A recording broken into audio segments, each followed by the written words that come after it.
ছোটবেলা থেকে দেশের বিভিন্ন শহরে বিভিন্ন মিউজিয়াম বা সংগ্রহালয়ে ঘোরার অভিজ্ঞতা তো আগেও হয়েছে অনেকবার। তবে একই সঙ্গে অসাধারণ সব স্কাল্পচার, পেইন্টিং, বহুমূল্য সব জিনিসের পাশাপাশি সযত্নে লাখ লাখ বই দিয়ে ঠাসা অদ্ভুত সুন্দর লাইব্রেরি আর নানা স্বাদের অপূর্ব কিছু পারফরমেন্স দেখার সুযোগ হলো এই প্রথমবার। সেই সঙ্গে নানা ছবির ফ্রেমে স্মৃতি হয়ে রইল বেশ কিছু মুহূর্ত। আর দেশের সীমানা ছাড়িয়ে বিদেশের মাটিতে এত বড় মিউজিয়াম দেখার অভিজ্ঞতাও আমাদের এই প্রথম। কাজেই আপনাদেরও যে আমাদের সঙ্গী করে নেব তা তো বলাই বাহুল্য। তাহলে চলুন আমাদের সঙ্গে আপনারাও সাক্ষী থাকুন এই অসাধারণ অভিজ্ঞতার। Hi everyone, good afternoon. আমি মনস্বিতা, আমি সৌভিক। পরিযায়ীর চোখে নতুন আরেকটি পর্বে আপনাদের সবাইকে অনেক অনেক স্বাগত জানাই। আমরা সাধারণত উইকেন্ডগুলোতে নেদারল্যান্ডসের বিভিন্ন নতুন নতুন বিখ্যাত জায়গাগুলো ঘুরে দেখি। তবে আজ শুক্রবার হলেও আফটার অফিস দুজনেই আমরা বিকেলবেলা বেরিয়ে পড়েছি নতুন একটা জায়গা দেখার উদ্দেশ্যে। আর আজ আমাদের গন্তব্য হলো আমস্টারডামের রাইক্স মিউজিয়াম। এই মিউজিয়ামটা নেদারল্যান্ডসের ন্যাশনাল মিউজিয়াম তো বটেই, তাছাড়াও ইউরোপের বিভিন্ন বিখ্যাত প্রথম সারির মিউজিয়ামগুলোর মধ্যে অন্যতম। আর এখানে যাওয়ার অনেকদিন থেকে ইচ্ছে ছিল আমাদের দুজনের, তবে আজ একটা দারুণ সুযোগ এসে গেছে এই জায়গাটা ঘুরে দেখার। আর সৌভিক সেটার ব্যাপারে বলবে আপনাদেরকে। হ্যাঁ, আর এখানকার অফিসগুলোতে যদি আপনারা কাজ করে থাকেন তাহলে সেখান থেকে বিভিন্ন পাস প্রোভাইড করা হয় টু ভিজিট মনুমেন্ট, তারপরে মিউজিয়াম, পার্ক, বিভিন্ন রকম জায়গা। তো সেই রকমই আমার অফিস থেকে আমাকে দুটো পাস প্রোভাইড করা হয়েছে টু ভিজিট রাইক্স মিউজিয়াম। আর এছাড়া যদি আপনারা যেতে চান কোনো মিউজিয়াম দেখার উদ্দেশ্যে তাহলে আপনারা মিউজিয়াম কার্ড কিনতে পারেন। আর সেই সম্পর্কে ডিটেলস আমরা আগের ভিডিওতে দিয়েছি, আপনারা অবশ্যই সাবস্ক্রাইব করে দেখতে পারেন। কথা বলতে বলতেই লাল বাসটা চলে যেতেই দেখি আমাদের বাস আসার সময় হয়ে গেছে। এখানে আবার স্ট্যান্ডে কেউ হাত না দেখালে বা নামার প্যাসেঞ্জার না থাকলে বাস বেরিয়ে যায়। তাই তাড়াতাড়ি বাস ধরে আমরা চলে এলাম জান্ডাম স্টেশনে। একটু পরেই চলে এলো আমস্টারডামের ডিরেক্ট ট্রেন, আর আধ ঘন্টার মধ্যেই দুজনে পৌঁছে গেলাম আমস্টারডাম সেন্ট্রাল স্টেশনে। স্টেশনের বাইরেই রয়েছে ট্রাম স্ট্যান্ড। এখানে সাধারণত সব ট্রান্সপোর্ট একদম সময় মতো চলে। আর রাইক্স মিউজিয়ামে আমাদের পৌঁছতেও হবে সঠিক টাইম স্লট অনুযায়ী, অতএব ট্রাম মিস হলেই খুব চাপ।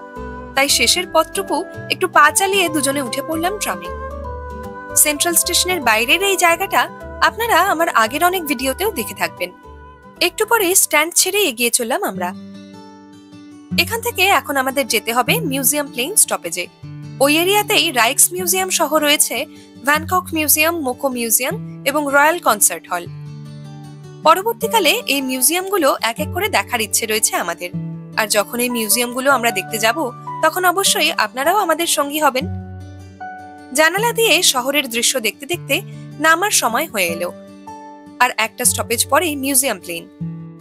সেখান থেকে মিনিট 2 হেঁটেই আমরা পৌঁছে যাব রাইক্স মিউজিয়ামে।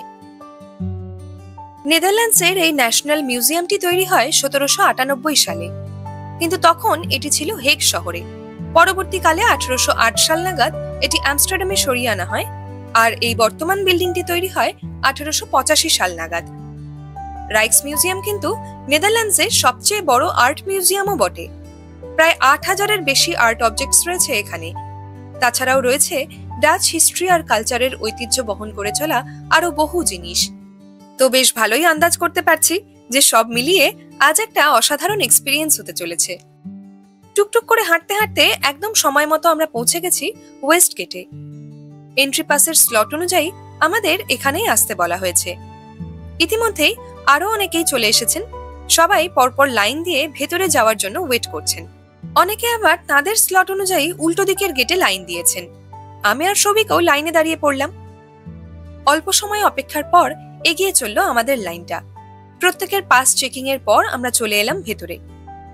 সাধারণত রাইক্স মিউজিয়াম সপ্তাহের সব দিনই খোলা থাকে সকাল 9টা থেকে বিকেল 5টা পর্যন্ত। তবে আজ সন্ধ্যাবেলা এই স্পেশাল প্রোগ্রামটা অ্যারেঞ্জ করা হয়েছে সৌভিকের অফিস থেকে। তাই এখন যেসব দর্শকরা আসছেন তারা সবাই সেখানকার এমপ্লয়ি। অনেকে নিজেদের ছোট বাচ্চাদেরও নিয়ে এসেছেন মিউজিয়াম দেখানোর জন্য। আর সবার এন্টারটেইনমেন্ট এবং হালকা স্ন্যাকিং এর জন্য এখানে রয়েছে নানা ব্যবস্থা। এন্ট্রি গেটে আমাদের যে টোকেন দেওয়া হয়েছিল তা দিয়ে আমরাও এখান থেকে নিয়ে নিলাম একটা লেমন সোডা, একটা পপকর্নের প্যাকেট আর দুটো কুকিজ। সেসব খেতে খেতে বিভিন্ন ফ্লোরে আয়োজন করা আজকের ইভেন্ট প্ল্যানগুলোয় একবার চোখ বুলিয়ে নিলাম দুজনে। এই মিউজিয়ামে অনেক হলে বহু ঐতিহাসিক এবং মূল্যবান জিনিসের পাশাপাশি রয়েছে ভ্যান গঘ, ভার্মিয়ার, রেমব্রান্ড সহ বিভিন্ন যুগের আর অনেক বিখ্যাত পেইন্টার্সদের আঁকা অরিজিনাল সব পেইন্টিংস। এরকমই একটি হলে ঘুরতে ঘুরতে আমাদের অতি পরিচিত বারাণসীর একটি ঘাটের ছবি দেখে দাঁড়িয়ে পড়লাম দুজনেই। এ যেন দেশ থেকে বহু দূরে দেশের একটু ছোঁয়া। একটু দূরেই রয়েছে বিখ্যাত ডাচ আর্টিস্ট ভিনসেন্ট ভ্যান গঘের পরিচিত একটি পেইন্টিং হুইটফিল্ড এবং তার বিখ্যাত সেলফ পোর্ট্রেট। বিশাল হলে ঘুরতে ঘুরতে ছবি দেখতে দেখতে হঠাৎ দেখি একজন স্ট্যাচু আর্টিস্ট ভ্যান গঘের সাজে একটি ফ্রেম নিয়ে বসে আছেন একটি বেঞ্চে। অতএব সঙ্গে সঙ্গে আমিও গিয়ে বসে পড়লাম তার পাশে। ছবি তুলে আবার এক এক করে পরপর হলগুলোতে বিভিন্ন আর্টিস্টদের তুলির জাদুতে ফুটিয়ে তোলা অসাধারণ সুন্দর সব পেইন্টিংস দেখতে লাগলাম দুজন। কোন ফ্রেমে ফুটে উঠেছে এক একটি ঋতুতে নেদারল্যান্ডসের নানা ল্যান্ডস্কেপের ছবি, কোন ফ্রেমে আবার ধরা পড়েছে এদেশের অতি পরিচিত পুরনো উইন্ডমিল আর মাঠ ভর্তি গবাদি পশুর ছবি। আবার কোন পেইন্টিং এ জীবন্ত হয়ে উঠেছে সহজ আনন্দময় গ্রামীণ জীবনের দৃশ্য। কোন পেইন্টিং এ আবার শিল্পীর অসাধারণ নিপুণ দক্ষতায় সহজেই চোখে পড়ে সাধারণ মানুষের প্রতি তৎকালীন ডাচ ধনী বণিক মহলের অবজ্ঞার দৃষ্টি। এই রাইক্স মিউজিয়ামের সবচেয়ে বড় পেইন্টিংটি হল 1824 সালে পেইন্টার ইয়ান উইলেম পিনেম্যানের আঁকা দ্য ব্যাটল অফ ওয়াটারলুর একটি বিশেষ মুহূর্ত, যে যুদ্ধে অবশেষে পরাজিত হন ফরাসি বীর নেপোলিয়ন বোনাপার্ট। সৌভিক ততক্ষণে ভালো করে পড়ে নিচ্ছে মিউজিয়াম কর্তৃপক্ষের তরফ থেকে একটি কার্ডে দেওয়া এই পেইন্টিং এর বিশেষ গুরুত্বপূর্ণ অংশগুলির বিস্তারিত বিবরণ। এই বিশাল পেইন্টিং এর সামনেই সযত্নে রাখা আছে উডেন কেস সহ দুটো ডুয়েলিং পিস্তল, যেগুলি খুব সম্ভবত ছিল সম্রাট নেপোলিয়নের নিজস্ব সম্পত্তি। পাশের আরেকটি হলে ঢুকেই চোখ ধাঁধিয়ে গেল এবার। চারদিকের দেওয়ালে নানা যুগের ডাচ জাহাজের পেইন্টিং এর পাশাপাশি হলের মাঝখানে রাখা আছে পুরনো পালতোলা বিশাল বাণিজ্যিক ডাচ জাহাজের একটি রেপ্লিকা। আর বিভিন্ন ছবির মাধ্যমে তুলে ধরা হয়েছে সারা বিশ্বে ডাচ নাবিক বণিকদের ছড়িয়ে পড়া আর উপনিবেশ গড়ে তোলার নানা কাহিনী। এসব ছবির সঙ্গে সঙ্গে এক একটি হল জুড়ে রয়েছে এশিয়া, আফ্রিকা এবং আমেরিকার বিভিন্ন দেশে নানা সময়ে গড়ে ওঠা অসংখ্য ডাচ উপনিবেশ থেকে আনা বহুমূল্য সব জিনিস। সেসবের মধ্যে একদিকে যেমন রয়েছে অপূর্ব সুন্দর সব শোপিস, তেমনি অন্যদিকে রয়েছে দামি এবং টেকসই কাঠের তৈরি নানা আসবাবপত্র, আর রয়েছে সোনার উপর তৈরি সুদৃশ্য নানা জিনিস। এক কোণে সংরক্ষণ করে রাখা আছে দক্ষিণ এশিয়ার বিভিন্ন দেশে পুরনো সব ডাচ উপনিবেশগুলিতে আফিম ব্যবসার বিতর্কিত ইতিহাসের কিছু নিদর্শন। একটার পর একটা হলে ঘুরতে ঘুরতে আমরা যেন হারিয়ে যাচ্ছিলাম জীবন্ত ইতিহাসের পাতায়। পায়ে পায়ে একসময় পৌঁছে গেলাম রাইক্স মিউজিয়ামের পুরনো লাইব্রেরিতে। আগে বহুবার ইনস্টাগ্রামে এই লাইব্রেরির ছবি দেখে থাকলেও আজ এখানে এসে প্রথম অনুভব করলাম এর বিশালতা।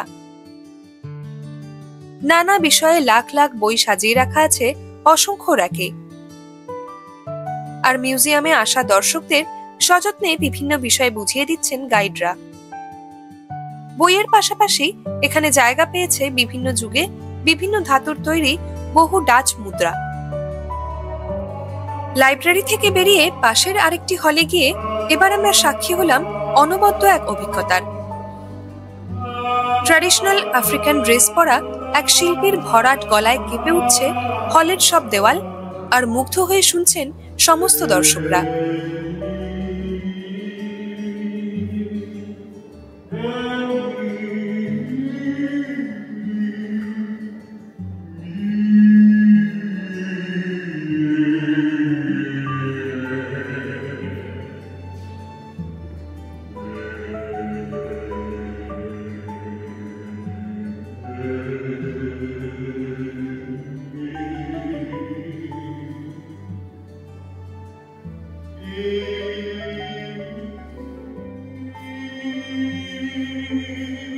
সব মিলিয়ে কিছুক্ষণের জন্য যেন এক অন্যরকম পরিবেশ তৈরি হয়েছিল মিউজিয়ামের ভেতরে। নেদারল্যান্ডসের বিখ্যাত ব্লু পটারি আর্টের কথা তো আগেও বহুবার বলেছি আপনাদের। এবার যে হলে আমরা ঢুকলাম সেখানে সাজিয়ে রাখা আছে ব্লু পটারির বিভিন্ন আর্ট পিস। তার কোনোটায় ফুটে উঠেছে প্রকৃতির সৌন্দর্য, আবার কোনোটা তৈরি হয়েছে অসাধারণ সুন্দর শোপিস হিসেবে। মুগ্ধ হয়ে চারদিক ঘুরে দেখতে দেখতে কেটে গেল বেশ খানিকটা সময়। এদিকে ঘড়ির কাঁটা তো এগিয়ে চলেছে আপন মনে। মাঝে মাঝেই সেদিকে তাকিয়ে মন সায় না দিলেও পায়ের গতি একটু বাড়িয়ে নিতেই হচ্ছে। নিচের ফ্লোরে এসে দেখি এক জায়গায় গোল করে সারি সারি ইজেল বসানো হয়েছে, আর মাঝে বসা দুই লাইভ মডেলের স্কেচ আঁকছেন আর্টিস্টরা। তারপরেই বসেছে একটি ফটো কর্নার। আমরাও লাইন দিয়ে বিনামূল্যে একটা পেইন্টিং এর মধ্যে নিজেদের ছবি তুলে নিলাম স্মৃতিচিহ্ন হিসেবে। এগুলোই আজ মিউজিয়াম দেখতে আসার কিছু কিছু বিশেষ পাওনা। ছবি তুলতে তুলতেই পাশের একটি হল থেকে কানে আসছিল হালকা একটা মিউজিক। তাড়াতাড়ি সেদিকে গিয়ে দেখি একটি স্পেশাল ব্যালে ডান্স শো এর আয়োজন করা হয়েছে আজকের জন্য। কিছুক্ষণ অন্যান্য দর্শকদের সঙ্গে দাঁড়িয়ে আমরা উপভোগ করলাম এই স্পেশাল ডান্স শো।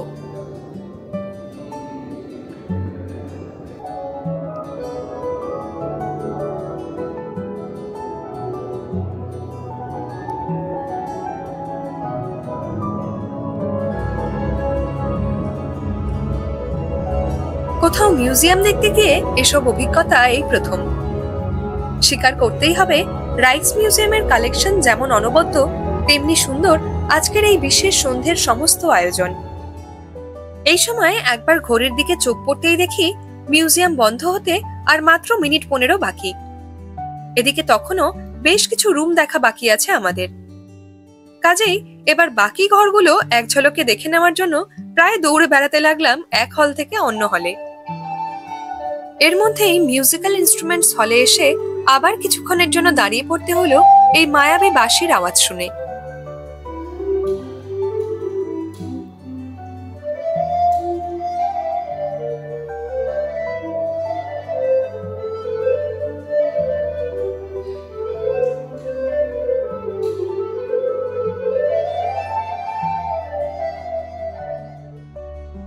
সবশেষে জেমস এন্ড জুয়েলারি সেকশনে এসে তো আমাদের চক্ষু চড়কগাছ হওয়ার উপক্রম। রাজ পরিবারের এবং অন্যান্য পুরনো ধনী পরিবারের সদস্যদের ব্যবহারের নানা মূল্যবান গয়নার সম্ভার জানান দেয় প্রাচীনকাল থেকে সারা বিশ্বজুড়ে বাণিজ্য এবং উপনিবেশের মাধ্যমে ছোট্ট এই ইউরোপিয়ান দেশটার ফুলে ফেঁপে ওঠার কাহিনী। আর একই সঙ্গে বিভিন্ন গয়নার গায়ের সূক্ষ্ম নকশা জানান দেয় নাম না জানা কারিগর শিল্পীদের হাতের জাদুর কথা। ততক্ষণে ঘড়ির কাঁটা রাত 10টার ঘর ছুঁয়ে ফেলেছে। সিকিউরিটি গার্ডরা এবার অনুরোধ করছেন বেরোনোর জন্য। অতএব মনের আশ না মিটলেও বেরিয়ে পড়তেই হলো। মনে মনে ঠিক করলাম এরপর মিউজিয়াম কার্ডটা নিয়ে আবার রাইক্স মিউজিয়ামে চলে আসবো আরেকদিন, আর সারাদিন সময় নিয়ে দু চোখ আর মন ভরে ঘুরে দেখবো সবগুলো হল। রাত বাড়ার সঙ্গে সঙ্গে এবার বাইরের ঠান্ডাটাও বেশ ভালোই অনুভব করা যাচ্ছে। আর স্ট্যান্ডে আসতেই ট্রামটা পেয়ে যাওয়ায় বেশ সুবিধা হলো আমাদের। এখান থেকে মিনিট 15-র মধ্যেই আমরা পৌঁছে গেলাম আমস্টারডাম সেন্ট্রাল স্টেশনের কাছে। দিনের বেলার মতো রাতেও এই গোটা চত্বরটা বেশ সুন্দর লাগে দেখতে, কিন্তু এখন ট্রেন ধরার তাড়া রয়েছে আমাদের। অতএব লম্বা লম্বা পা ফেলে দুজন এগিয়ে চললাম স্টেশনের দিকে।